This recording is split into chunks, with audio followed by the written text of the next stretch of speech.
पूछिए, वो 18वीं सदी का हिंदुस्तान था। एक ऐसा दौर जब देश का नक्शा ना हमेशा हमेशा के लिए बदल रहा था। दिल्ली में लाल किला तो शान से खड़ा था, मुगलिया सल्तनत की इमारतें भी थीं, पर उनकी नींव वो पूरी तरह से हिल चुकी थी। औरंगजेब की मौत के बाद इतनी बड़ी, इतनी अजीम सल्तनत बिखर रही थी। तो सवाल यह है कि जब इतनी बड़ी ताकत कमजोर पड़ती है तो उसकी जगह कौन लेता है? उस खाली जगह को कौन भरता है? देखिए, इतिहास हमें यही बताता है कि वो खाली जगह भरते हैं कुछ महत्वाकांक्षी सूबेदार, कुछ चालाक वजीर और कुछ दूर की सोचने वाले प्रशासक। अच्छा, तो चलिए इस पूरे मामले को समझते हैं। देखिए, 1707 में औरंगजेब की मौत के बाद ना दिल्ली का तख्त जैसे एक खेल का मैदान बन गया। कुछ ही सालों में एक के बाद एक कितने ही कमजोर बादशाह आए और चले गए, और इस कमजोरी का नतीजा था 1739 में नादिर शाह का वो भयानक हमला, जिसने मुगल सत्ता के ताबूत में समझिए आखिरी कील ठोक दी। दिल्ली अब बस नाम की राजधानी रह गई थी। असली ताकत तो वो अब सूबों में, प्रोविंसेस में पनप रही थी। और इन उभरते हुए सूबों में से एक था जो सबसे अमीर था, सबसे ताकतवर, बंगाल। जी हाँ, वही बंगाल जिसे सोने की चिड़िया कहा जाता था।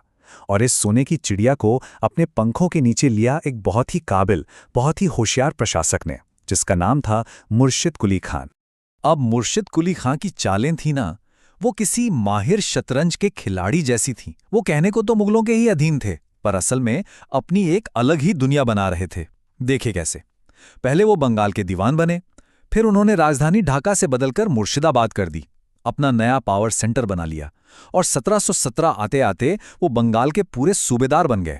इसके बाद उन्होंने किए जबरदस्त रेवेन्यू रिफॉर्म्स, जमींदारों पर लगाम कसी और एक ऐसा सिस्टम बनाया कि बंगाल का खजाना लबालब भर गया। खजाना भरा, पर कितना? आप अंदाजा लगाइए, लगभग 1.5 करोड़ रुपए सालाना। उस जमाने में ये कोई छोटी मोटी रकम नहीं थी, ये बहुत बड़ी दौलत थी। और बस इसी दौलत ने बंगाल को पूरे हिंदुस्तान की सियासत का सेंटर पॉइंट बना दिया। ये वो खजाना था जिस पर अब सबकी नजर टिक गई थी। अच्छा, मुर्शिद कुली खान के बाद उनके दामाद शुजा-उद-दीन गद्दी पर बैठे। सब ठीक ठाक चल रहा था, लेकिन कहानी में असली मोड़ आया 1740 में। तब अली वर्दी खान नाम के एक बहुत ही महत्वाकांक्षी सेनापति ने ताकत के दम पर घेरिया की लड़ाई में नवाब को हरा दिया और बंगाल में एक नए वंश की, अपनी डायनेस्टी की शुरुआत की। लेकिन सुनिए, अली वर्दी खान का राज कोई फूलों की सेज नहीं था। पश्चिम से एक नई आफत सिर उठा रही थी, और वो थे मराठे। मराठों के लगातार हमलों ने बंगाल को बहुत ज्यादा नुकसान पहुंचाया, और आखिर में अली वर्दी खान को उनसे एक बहुत महंगा समझौता करना ही पड़ा। पर मराठों से भी एक बड़ा खतरा समंदर के रास्ते से दबे पांव आ रहा था। अली वर्दी खान बहुत दूर की सोचते थे। वो यूरोपियों की असली ताकत को पहचान गए थे, और उनकी कही एक बात इतिहास में हमेशा के लिए दर्ज हो गई।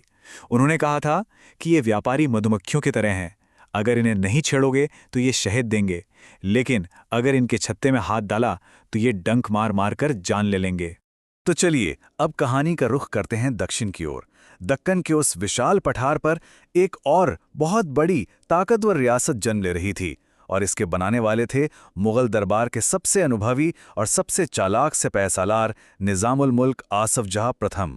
हाँ, तो ये जो निजामुल मुल्क थे, ये कोई नौसिखिया नहीं थे। उनका असली नाम था चिनकिलिच खान, और वो मुगल दरबार की सियासत के एक माहिर खिलाड़ी थे।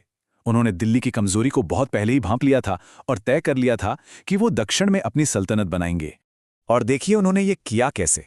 पहले वो दिल्ली में वजीर बने पूरे मुगल साम्राज्य के, फिर दक्कन वापस लौटे और 1724 में शकूर खेड़ा की लड़ाई जीतकर हैदराबाद राज्य की नींव रख दी।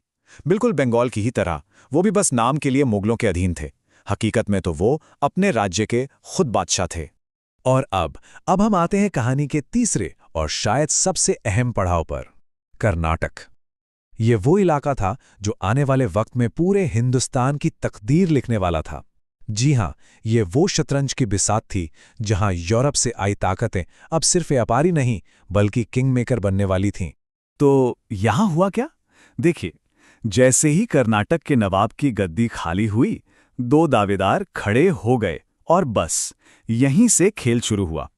एक के पीछे आ गए फ्रांसीसी, तो दूसरे के पीछे खड़े हो गए अंग्रेज। इसे कहते हैं प्रॉक्सी वॉर। मतलब लड़ाई तो हिंदुस्तानी राजकुमार कर रहे थे, लेकिन बंदूकें और दिमाग वो यूरोपियों का था। अंबर की लड़ाई में फ्रांसीसियों की जीत हुई, पर ये तो बस शुरुआत थी।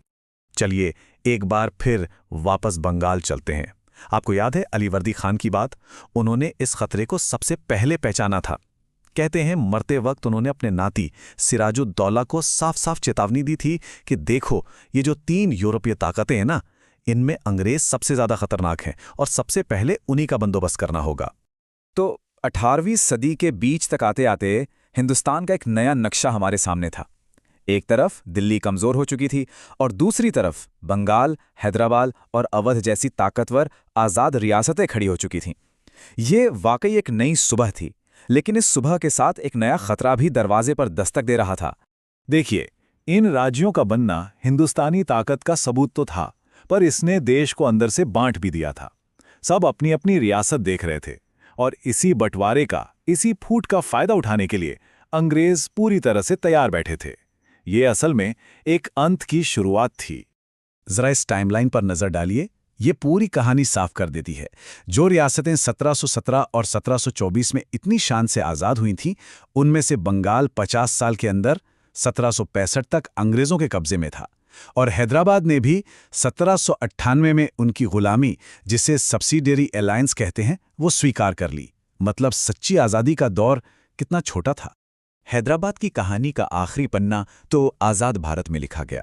जब आखिरी निज़ाम उस्मान अली खान ने भारत में शामिल होने से इनकार कर दिया, तो सितंबर 1948 में भारतीय सेना ने ऑपरेशन पोलो चलाया और हैदराबाद को हमेशा के लिए भारत का एक अभिन्न अंग बना लिया। तो एक तरफ मुर्शिद कुली खां की प्रशासनिक समझ, दूसरी तरफ निज़ामुल मुल्क की कूटनीति और अलीवर्दी खां की वो दूर की नज़र, इन सब ने अपने अपने राज्यों को बनाया, संवारा। तो आज का बड़ा सवाल यही है कि इन ताकतवर रियासतों ने हमारे कल्चर पर, हमारी सियासत पर और हमारी पहचान पर आखिर क्या असर छोड़ा? आज़ाद हिंदुस्तान के लिए ये क्या विरासत छोड़ कर गईं? इस पर सोचिएगा ज़रूर।